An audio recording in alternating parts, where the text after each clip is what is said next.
제가 봉독하겠습니다. 너희는 이때까지 우리가 자기 변명을 하는 줄로 생각하는구나. 우리는 그리스도 안에서 하나님 앞에 말하노라. 사랑하는 자들아, 이 모든 것은 너희의 덕을 세우기 위함이니라. 내가 갈 때에 너희를 내가 원하는 것과 같이 보지 못하고, 또 내가 너희에게 너희가 원하지 않는 것과 같이 보일까 두려워하며, 또 다툼과 시기와 분냄과 당짓는 것과 비방과 수군거림과 거만함과 혼란이 있을까 두려워하고, 또 내가 다시 갈 때에 내 하나님이 나를 너희 앞에서 낮추실까 두려워하고, 또 내가 전에 죄를 지은 여러 사람들의 그 행한 바 더러움과 음란함과 호색함을 회개하지 아니함 때문에 슬퍼할까 두려워하노라. 아멘. 할렐루야. 주일 오전 예배 드리시는 여러분들 주님 이름으로 환영하고 축복합니다. 우리 좌우의 분들 한번 인사하겠습니다. 참 잘 오셨습니다. 참 잘 오셨습니다. 봉독해드린 고린도후서 12장 19절 이하를 통해서 너희의 덕을 세우기 위함이라, 이러한 제목의 말씀 전하겠습니다. 성령님이 역사해 주시기를 바랍니다. 여러분, 사도 바울은 정직하고 거짓 없이 교회를 섬겼습니다.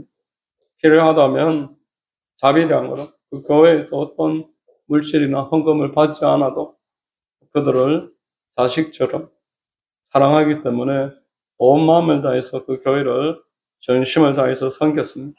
거짓이 없었고 또 성령으로 역사했다. 성령으로 의지하면서 교회를 섬겼다. 이렇게 말했습니다. 여러분, 성령님은 예수님을 증거하는 영이신 줄 믿으시기를 바랍니다. 그래서 사도 바울이 성령으로 내가 사역을 했다는 말은 예수님을 높이고 증거하기 위한 사역을 해왔다. 그런 뜻입니다. 또 동일한 보조로 우리가 교회를 섬겼다. 이 말은 사도 바울은 순회 사역자였습니다. 그래서 한 곳에 오래 머물러서 목회를 하지는 않았습니다. 그러다 보니까 이제 본인의 제자들이나 동력자들을 파송을 해서 짧게는 몇 달, 길게는 2, 3년씩 그 교회를 섬기겠는데, 그들이나 나나 목회자가 한 번씩 바뀌어도 동일하게 초질관 하나의 방향을 가지고 교회를 섬겼지 않느냐. 교회가 모이면은 말씀 듣고 기도하고, 나아가면은 불신자들 인도해서 그들에게 복음을 말하고 예수님을 증거하고, 이것이 초대교회의 목회의 방법이며 사도 바울의 그 사역이 강할 수 있었던 이유였습니다. 자, 16절에 우리가 지난주에 살펴볼 때 거짓 사도들이, 거짓 교사들이 사도 바울을 거짓말쟁이다, 그렇게 속인다, 그렇게 말을 하고, 오늘 본문에 보니까 고린도 교회 성도들이 사도 바울이 변명을 한다, 이렇게 말합니다. 그들이 사도 바울에 대해서 험담을 하고 미혹시킨 것이 어느 정도 받아들여진 것입니다. 믿는 자들이 있었습니다. 얼마나 안타깝습니까? 거짓말을 하는 것을 그냥 말만 듣고 받아들이는 경우들이 있습니다. 사람을 겪어보고 확인을 해야 되는데, 특별히 주의 종에 관해서는 두세 사람의 증인을 요구한다고 성경은 말했습니다. 그런데 거짓을 말하는 사람들의 말을 거짓것대로 받아들여 버립니다. 오늘 본문의 19절에 너희는 이때까지, 여기에 너희는 고린도 교인입니다. 너희는 이때까지 우리가 자기 변명을 하는 줄로 생각하는구나. 우리는 그리스도 안에서 하나님 앞에 말하노라. 사랑하는 자들아, 이 모든 것은 너희의 덕을 세우기 위함이니라, 이렇게 말합니다. 사랑하는 여러분이, 나는 그리스도 안에서 여러분들을 사랑하고 하나님 앞에서 참말을 말합니다. 여러분들을 마음으로 사랑하고 나의 영적 자녀로 알고 있고, 여러분들에게 내가 목회를 하고 사역을 하고 말씀을 전하는 이유는 어떤 유익을 원해서가 아니고 여러분들의 덕을 세우기 위해서입니다. 덕을 세우기 위해서. 자, 성도의 덕을 세우기 원한다. 오늘 본문은 말씀했습니다. 덕을 세우기 원한다. 이게 무슨 의미일까요? 자, 여러분, 우리가 보통 덕을 세우기 원한다, 그럴 때 생각하는 그런 느낌이 있습니다. 어떤 사람이 참 덕스럽다, 보기 좋다는 것이죠. 그 사람이 참 사리분별 잘하는 그런 성숙한 사람이라고 칭찬하는 것입니다. 성경은 덕스럽다 이렇게 말을 할 때 남자에게는 참 남자답다, 참 용감하다, 그런 의미로 덕이라는 단어를 계속 썼습니다. 베드로후서 1장 5절에 그러므로 너희가 더욱 힘써 너희 믿음의 덕의 지식을, 여기에서 말하는 덕은 헬라어로 아레테라는 단어인데 칭찬하는 것입니다. 너희가 믿음의 덕을 세워라. 너희가 믿는 자가 되었으니까 세상 사람들한테 칭찬받는 사람이 되어라. 그런데 칭찬의 지식을, 덕의 지식을 이렇게 말했습니다. 칭찬받기 위해서 그저 그 사람에게 일방적으로 다 맞춰줘서는 안 되는 거예요. 예를 들어서 그 사람이 주일날 우리 낚시하러 갑시다. 칭찬받기 위해서 말을 들어야 됩니다. 그래갖고 주일날 예배를 빠지고 낚시하러 갔습니다. 그 사람이 같이 오늘 저기 마산에 가면은 콜라텍이라고 있는데 거기 한번 갑시다. 이 사람 기분 좋게 해주려면 내가 말을 들어야지. 그러면서 따라가는 것은, 이것은 믿음의 덕의 지식을 세워라 이 말에 어긋나는 것입니다. 우리가 다른 사람을 기쁘게 할 때에 하나님의 말씀을 토대로 기쁘게 해야 하는 것입니다. 하나님이 원하시는 대로. 여기서 덕이라는 것은 칭찬을 말하는 것입니다. 그런데 오늘 본문의 덕은 칭찬을 말하는 덕이 아닙니다. 그 사람의 믿음을 세워준다라는 그런 뜻의 덕입니다. 헬라어로 오이코도메라는 단어인데 집을 세운다. 성경에 이 두 가지 덕이 나옵니다. 고린도전서 14장 4절 말씀, 방언을 말하는 자는 자기의 덕을 세우고 교회 예언을 말하는 자는 교회의 덕을 세우나니, 여기에 덕은 오늘 본문에 나오는 오이코도메입니다. 세운다, 건축한다, 그런 뜻입니다. 방언을 많이 말하면은 자기 믿음을 세우게 됩니다. 자기 신앙이 뚜렷하게 믿음이 구분되기 시작합니다. 또 예언, 하나님의 말씀을 바르게 전하는 것은 교회의 신앙을 세우게 됩니다. 이렇게 신앙을 세운다라는 의미의 오이코도메, 이 단어가 오늘 본문에 나오고 있는 것입니다. 자, 여러분, 사도 바울은 자기의 사역을 건축에 비유했습니다. 영적으로 나는 건축하고 있다. 성도들의 믿음을 나는 단단하게 세워나간다. 왜냐하니까 바울이 바라보는 성도들은 하나님의 집입니다. 하나님의 밭입니다. 하나님이 당신의 집으로 사람들을 택하셨습니다. 고린도전서 3장 9절에 우리는 하나님의 동역자들이요 너희는 하나님의 밭이요 하나님의 집이니라. 하나님의 집인데 완전한 집이면은 하나님의 동역자들이 필요 없죠. 건축이 완성된 훌륭한 건물을 누가 손대겠습니까? 여기에서 하나님의 집이라는 것은 이제 허물고 다시 세워지는 그런 집을 말하는 것입니다. 하나님이 이 세상에 마귀 소속으로 마귀의 소유물로 살던 사람들을 값을 주고 그 집을 사서 헐어버리고 새롭게 다시 세워나가는 것입니다. 계속 세워나가야 된다. 성경은 알려줍니다. 에베소서 2장에 20절에서 22절에 너희는 사도들과 선지자들의 터 위에 세우심을 입은 자라. 그리스도 예수께서 친히 모퉁이 돌이 되셨느니라. 그의 안에서 건물마다 서로 연결하여 주 안에서 성전이 되어가고 너희도 성령 안에서 하나님이 거하실 처소가 되기 위하여 그리스도 예수 안에서 함께 지어져 가느니라. 이렇게 말합니다.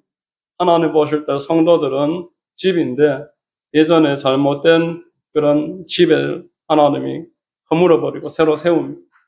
우리 저 시장에 보면은 예전에 농협 건물이 있었습니다. 그 2층에는 태권도 학원이 있었습니다. 그 농협 태권도 건물을 어느 날 완전히 다 허물어버리는 거예요. 뭐 하려고 저렇게 허무는가? 누군가가 그 건물을 샀습니다. 땅을 막 어마어마하게 팠습니다. 안에 콘크리트를 철근과 함께 기초공사를 단단하게 하더니만 한 층, 두 층, 세 층, 네 층 계속 올립니다. 뭐가 될까? 이렇게 구경을 하고 있었는데 그 메디컬 빌딩이 세워졌어요. 아래층에는 약국이 세워지고 한의원이 세워지고 피부과가 세워지고 내과가 세워지고 막 계속 병원들이 그 건물에 들어가는 것을 우리가 보고 있습니다. 자, 여러분, 여러분들은 하나님의 집인 줄로 믿으시기를 바랍니다. 하나님이 여러분들을 값을 주고 사셨습니다. 하나님께서 여러분들에게 얼마나 소망을 가지고 계실까 한번 많이 묵상해 보십시오. 누가 땅을 사서 건축을 할 때 아무 계획이 없겠습니까? 목적 없이 집을 짓겠습니까? 빌라를 만들어가지고 세를 나눠줘야 되겠다. 나의 노후를 위해서 이 빌라를 잘 만들어야지. 소망을 가집니다. 어떤 사람은 이 집을 잘 만들어가지고 아래층에는 장사를 해야 되겠다. 또 나라에서는 파출소를 만들어야 되겠다. 소방서를 만들어야 되겠다. 학교를 지어야 되겠다. 처음부터 목적 없이 그냥 일단 짓고 보는 그런 건물이 어디 있겠습니까? 전부 다 목표를 가지고 그렇게 만듭니다. 우리 하나님께서 저 여러분들을 값을 주고 사신 것은 이렇게 여러분들을 아름답게 지어내기 위해서입니다. 할렐루야. 여러분들을 아름다운 건물로 만들어가기 위해서 죄와 사망에 묶여있는 여러분들을 값을 지불하고 해방시키셨습니다. 로마서의 8장에 1절과 2절에 그러므로 이제 그리스도 예수 안에 있는 자에게는 결코 정죄함이 없나니 이는 그리스도 예수 안에 있는 생명의 성령의 법이 죄와 사망의 법에서 너를 해방하였음이라. 예수님이 십자가에서 피를 흘리신 그 피의 값으로 우리를 값주고 사셨어요. 그래가지고 저와 여러분들은 이제 마귀에게 종노릇하고 살았었는데 이제는 해방되었습니다. 요한계시록의 1장의 5절에 이렇게 말씀했습니다. 우리를 사랑하사 그의 피로 우리 죄에서 우리를 해방하시고 그의 아버지 하나님을 위하여 우리를 나라와 제사장으로 삼으신 그에게 영광과 능력이 세세토록 있기를 원하노라. 우리를 값을 주고 사셔서 여러분들을 통해서 하나님이 놀라운 일을 이미 시작한 줄로 믿으시기를 바랍니다. 우리 하나님께서 여러분들에게 믿음을 한 분 한 분에게 넣어주셨습니다. 히브리서 11장 1절은 믿음은 바라는 것들의 실상이요 보이지 않는 것들의 증거니 이렇게 말했습니다. 우리에게 하나님이 믿음을 주셔서 우리에게 소원을 가지게 하십니다. 믿음 있는 사람, 소원 있는 사람은 열심히 기도하면서 살 것입니다. 그렇게 해서 하나님의 응답을 받아갈 것입니다. 이것이 바로 하나님이 여러분들을 변화시켜 나가고 세워나가고 있는 방법입니다. 빌립보서 1장 6절에 너희 안에서 착한 일을 행하신 이가 그리스도 예수의 날까지 이루실 줄을 우리는 확신하노라 이렇게 말했습니다. 여러분 한 분 한 분이 교회에 나오기 시작하고 예수를 구주로 믿기 시작한 것은 하나님이 여러분들을 택하셨기 때문입니다. 하나님이 여러분 한 분을 사랑하셔서 피값 치르시고 불러내셨다라는 것입니다. 여러분 누가 그렇게 값을 주고 사서 그것도 얼마만 값을 치르고 사셨는데 계획이 없고 아무런 목적이 없겠습니까? 돈을 주고 산 것이 아니고 그 아들의 피값으로 여러분들을 사셨기 때문에 하나님께서 여러분들을 향한 계획이 있고 그 착한 일이 이미 시작이 되었다라는 것입니다. 여러분들이 하나님을 믿고 살아가는 것 이게 하나님이 시작인 줄로 믿으시기를 바랍니다. 우리 하나님은 여러분들에게 이런 목표를 가지고 세워나가기 위해서 지금도 역사하고 계십니다. 동시에 여러분 마귀는 여러분들의 그 믿음을 허물어뜨리려고 합니다. 마귀가 여러분들의 믿음을 허물어뜨리려고 지금도 노력하고 있습니다. 예배 시간에도 계속 피곤하게 만들고 주의를 계속 다른 데에 쓰게 하고 어제 있었던 일을 묵상하면서 눈을 감고 있게 하는 이게 바로 마귀가 여러분들의 믿음을 든든하게 세우지 못하게 가로막고 있는 자, 믿음을 세우는 재료는 무엇일까요? 여러분 믿음을 세우는 재료는 하나님의 말씀입니다. 아멘. 마태복음의 4장 4절에 예수께서 대답하여 이르시되 기록되었으되 사람이 떡으로만 살 것이 아니요 하나님의 입으로부터 나오는 모든 말씀으로 살 것이라 이렇게 말했습니다. 베드로전서 2장 2절 우리 같이 한번 읽어보겠습니다. 가난 아기들 같이 순전하고 신령한 젖을 사모하라. 이는 그로 말미암아 너희로 구원에 이르도록 자라게 하려 함이라. 제가 이렇게 계속 뻑뻑 하는 것은 눈을 좀 뜨라는 뜻입니다. 눈을 감고 있지 말라는 뜻입니다. 마귀가 여러분들의 말씀을 못 먹게 하려고 지금 눈을 감기고 있어요. 눈을 뜨십시오. 눈을 뜨고 말씀을 들으십시오. 그리고 성경을 유심히 살펴보십시오. 마귀가 여러분들을 지금도 이 말씀을 빼앗으려고 합니다. 여러분, 이 세상에 건강한 사람들의 특징은 식사를 잘한다는 것입니다. 교회에 90이 넘으셨던 분들이 여러 분 계셨습니다. 제가 그분들을 가만히 보면서 느낀 점은 식사를 참 잘하시더라는 거예요. 식사를 잘하는 분들은 건강합니다. 식사를 잘하는 분들은 힘을 내고 활동을 열심히 하십니다. 반대로 식사를 하지 못하는 사람들은 힘이 없고 활동을 하지 못합니다. 여러분, 마귀가 여러분들을 무너뜨리기 위해서 말씀을 빼앗습니다. 우리 속담에 적을 알고 나를 알면 백전백승이다 이렇게 말했습니다. 마귀가 우리를 공격을 하는데 어디를 공격하느냐 하니까 말씀을 공격합니다. 말씀을 듣지 못하게 하고 말씀을 뚜렷하게 알지 못하게 만듭니다. 말씀을 계속 혼미하게 만듭니다. 아담과 하와를 넘어뜨릴 때 말씀을 혼미하게 했습니다. 말씀으로 넘어뜨렸습니다. 마귀가 찾아와서 이렇게 말합니다. 창세기 3장 1절에 그런데 뱀은 야훼 하나님이 지으신 들짐승 중에 가장 강교하니라. 뱀이 여자에게 물어 이르되 하나님이 참으로 너희에게 동산 모든 나무의 열매를 먹지 말라 하시더냐. 거짓을 말하고 있습니다. 하나님은 동산 모든 나무의 열매를 먹지 말라고 하신 적이 없습니다. 모든 열매를 임의로 먹되 선악을 알게 하는 나무의 열매를 먹지 말라 이렇게 말을 했습니다. 근데 하와가 잘 몰랐습니다. 뭐라고 대답을 했냐니까 3절에 동산 중앙에 있는 나무의 열매는 하나님의 말씀에 너희는 먹지도 말고 만지지도 말라 너희가 죽을까 하노라. 자, 먹지도 말고라고 했지 만지지도 말라 이런 말 한 적 없습니다. 그리고 반드시 죽으리라 이렇게 말했는데 죽을까 하노라 이렇게 지금 하나님의 말씀을 잘 모르고 있었어요.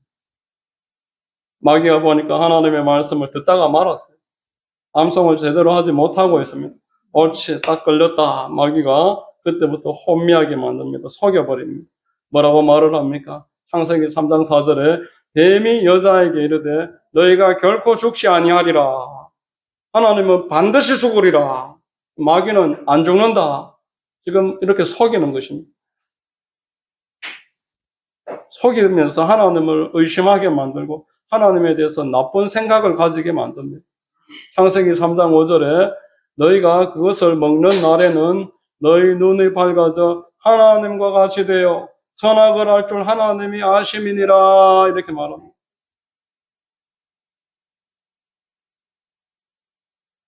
하나님이 아심이니라 이렇게 말씀하십니다. 자, 여러분, 하나님에 대해서 의심하게 만들고 하나님을 오해하게 만드는 것, 하나님이 사람이 행복하게 되는 것을 싫어한다. 이렇게 사람들에게 속이는 것입니다. 말씀을 부정해버립니다. 하나님이 너를 손해보게 만든다. 자, 예배에 집중하세요. 예배에 집중하세요. 다른 데 쳐다보지 마시고. 방해가 됩니다. 자, 여러분, 마귀는 말씀으로 사람을 계속 이렇게 혼동시킵니다. 마음에서. 잠언 4장 23절에 모든 지킬 만한 것 중에 더욱 내 마음을 지키라. 생명의 근원이 이에서 남이니라 이렇게 말합니다. 마귀가 말씀을 혼미하게 만드는 장소는 여러분들의 마음입니다. 마음에 하나님의 말씀이 잘 뿌리 내리지 못하도록 계속 방해를 하는 부정한 생각을 주게 하고 마귀가 여러분들의 마음을 공격하기 시작을 하면은 제일 먼저 여러분 하나님의 말씀을 듣는 것부터 멈추게 됩니다. 하나님의 말씀을 읊조리는 것, 하나님의 말씀을 읽는 것 이것들을 하다가 포기하게 됩니다. 하나님의 말씀으로 그를 깨우기 때문에 마귀는 어떻게 하든지 말씀을 더 이상 듣지 못하게 하고 말씀을 말하지 못하게 하고 그렇게 해서 하나님의 복을 받지 못하게 만들려고 여러분 이 세상에 귀한 것들은 다 시간이 많이 걸리는 법입니다. 아기를 뱃속에 잉태를 하고 한 달 만에 아기가 왜 안 나올까? 3개월이 지났는데 왜 또 안 나올까? 내가 이렇게 불렀는데 왜 안 나올까? 계속 아기를 기다리지만 하나님이 반드시 이 안에 생명을 주셨기 때문에 생명이 다 자라면은 나오기 마련입니다. 하나님의 말씀은 생명인 줄로 믿으시기를 바랍니다. 이 하나님의 말씀이 내 안에 심겨지면은 자라기 시작합니다. 내가 생각할 때는 더뎌도 하나님이 이 말씀을 반드시 자라게 만들어서 열매를 안겨주실 줄로 믿으시기를 바랍니다. 요한계시록 1장 3절에 이 예언의 말씀을 읽는 자와 듣는 자와 그 가운데 기록한 것을 지키는 자는 복이 있나니 때가 가까움이라. 자, 여러분, 우리는 말씀을 통해서 복을 받고 말씀을 통해서 소망을 가지게 됩니다. 말씀을 계속 읽고 묵상하는 사람 마음에는 하나님이 계속 소망을 넣어주십니다. 시편 말씀에 나의 영혼아 잠잠히 하나님만 바라라. 물은 나의 소망이 그로부터 나오는도다. 그러므로 말씀을 읽어야 할 줄로 믿습니다. 말씀을 많이 들어야 됩니다. 말씀을 계속 읊조리시기를 주의 이름으로 부탁드립니다. 이것이 바로 여러분들의 마음에 하나님의 말씀을 심는 방법입니다. 말씀이 심겨지면 소망이 생기고 축복이 만들어지고 열매가 맺혀지고 복이 될 줄로 믿으시기를 바랍니다. 자, 말씀으로 덕을 세운다고 오늘 본문은 말합니다. 자, 그런데 교회를 오래 다녔는데 말씀을 안 읽는 분들이 있어요. 그래서 말씀을 이제 듣고 성장해야 될 시기를 어느 정도 놓쳐버리면은 덕을 세우지 못하게 되는데 오늘 본문 20절과 21절에는 그런 분들이 교회에서 하는 행동을 말해주고 있습니다. 말씀으로 덕을 안 세우게 되면 시간이 지나면은 바뀝니다. 본문 20절 말씀에 내가 갈 때에 너희를 내가 원하는 것과 같이 보지 못하고 또 내가 너희에게 너희가 원하지 않는 것과 같이 보일까 두려워하며 사역자와 성도들이 생각이 완전히 달라집니다. 서로 보는 눈이 달라집니다. 그리고 또 다툼과 시기와 분냄과 당짓는 것과 비방과 수군거림과 거만함과 혼란이 있을까 두려워하고 교회의 근심거리가 된다라는 겁니다. 예전에는 어린이 신앙일 때는 이제 조심합니다. 교회에서 조심을 행동을 합니다. 세상에서는 여전히 자기가 하고 싶은 대로 살지만 교회에 와서는 안 그런 척 그렇게 행동을 합니다. 그런데 몇 년이 지나고 직분을 받고 그 이후에 되면은 이제 본인이 조심하는 것까지 없어져 버립니다. 교회에서 다투기 시작합니다. 시기한다라는 겁니다. 분을 냅니다. 끼리끼리 당을 짓습니다. 수근수근거립니다. 이런 일들을 신앙이 성장하지 못하는 사람들, 하나님이 보실 때 덕을 세워야 되는데 덕을 안 세운 사람들은 이런 행동을 한다 이렇게 말을 하고 있습니다. 반드시 교회는 모여서 하나님의 말씀으로 잘 양육을 받아야 됩니다. 목회자에게 순응을 하고 그렇게 하여 하나님의 은혜 가운데서 자기 자신을 세워나가야 됩니다. 하나님의 말씀이 내 마음에 심겨서 내 인격이 변화가 되고 내 말이 변화가 되고 기도의 열매, 응답의 열매들이 나에게 있어서 사람들에게 전도할 때 내가 예수를 믿어서 변화가 된 것을 보여줄 수 있어야 됩니다. 이 단계를 거치지 않는 분들, 말씀을 듣기를 멈춰버리고 어린아이의 모습으로 그냥 머무르는 사람들은 시간이 지나면 이렇게 교회의 근심거리가 된다 이렇게 말을 하고 있습니다. 두 번째로 여러분 우리가 기도를 깊이 할 수 없는 그런 이유가 여기 있습니다. 기도 생활을 하지 않게 된다는 것입니다. 말씀을 통해서 자기 덕을 세우지 않으면은 어느 때부터 기도도 할 수가 없게 됩니다. 본문의 21절에 또 내가 다시 갈 때에 내 하나님이 나를 너희 앞에서 낮추실까 두려워하고 또 내가 전에 죄를 지은 여러 사람의 그 행함과 더러움과 음란함과 허색함을 회개하지 아니함 때문에 슬퍼할까 두려워하노라 이렇게 말합니다. 성적인 죄를 짓습니다. 아주 음란한 말을 하고 행동을 합니다. 그러면서도 회개하지 않는다는 겁니다. 사도 바울이 교회의 성도들이 자기 덕을 세우지 않고 이런 죄악된 행동을 하면서 사는 것을 볼까봐 걱정하고 있습니다.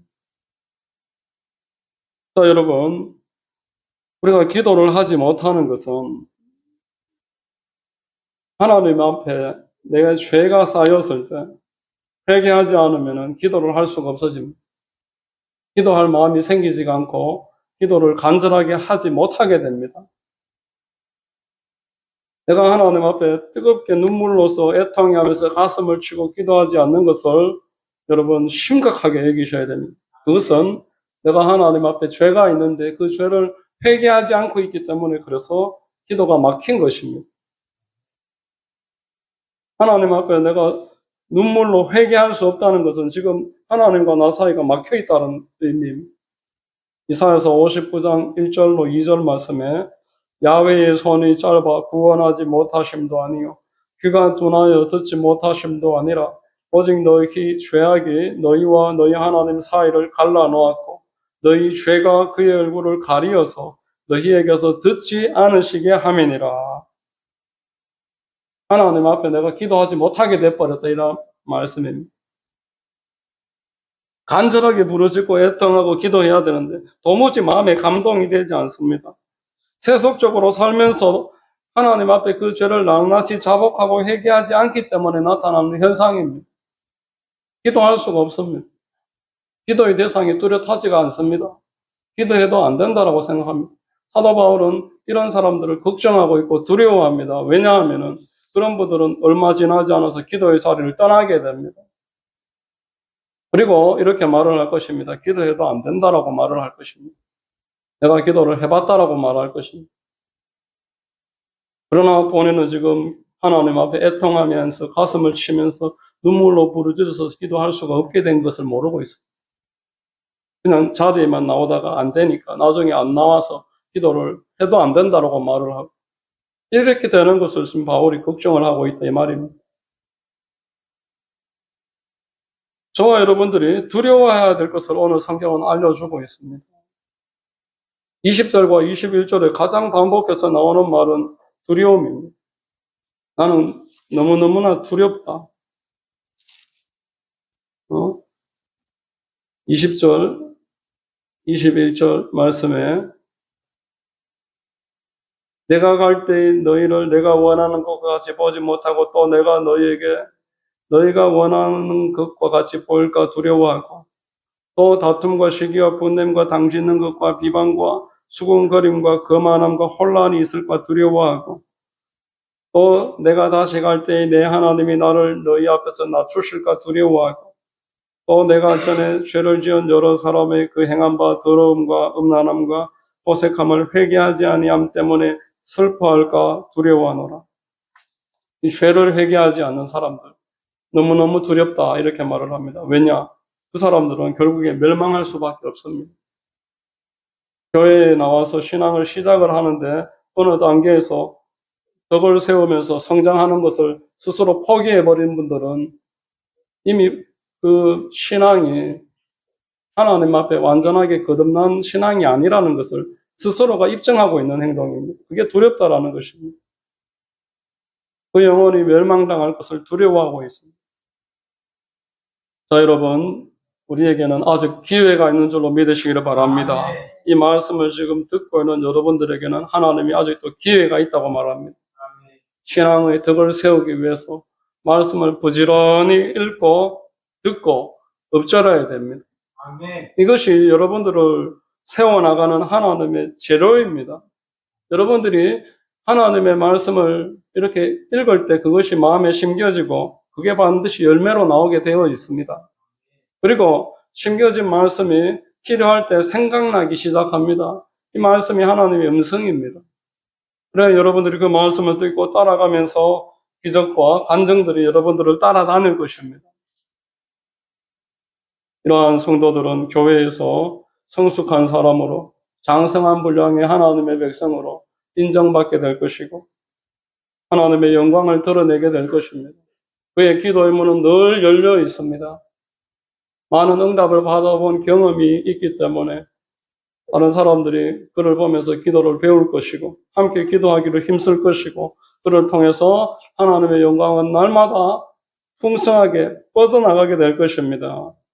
여러분, 하나님이 여러분들을 값을 주고 사셔서 복되게 하시고자 지금도 역사하고 계심을 마음으로 깊이 믿으시고 날마다 말씀과 기도로 세워져 나가시기를 덕 있는 성도들 되시기를 주의 이름으로 축원드립니다. 아멘. 기도하겠습니다. 하나님 아버지 감사합니다. 말씀을 통해서 하나님께서 우리를 세워 나가시려고 지금도 역사하고 계심을 알게 하시니 감사합니다. 우리가 말씀을 통해서 나를 하나님이 세우심을 깊이 이해를 해서 주야로 성경을 읽고 묵상하는 데에 시간을 사용하고 하나님을 기쁘시게 해드리는 성도로 날마다 이끌어 주시기를 원하오니 인도해 주시옵소서. 주님만 영광 받아 주시고 축복하여 주옵소서. 예수님의 이름으로 기도드립니다. 아멘.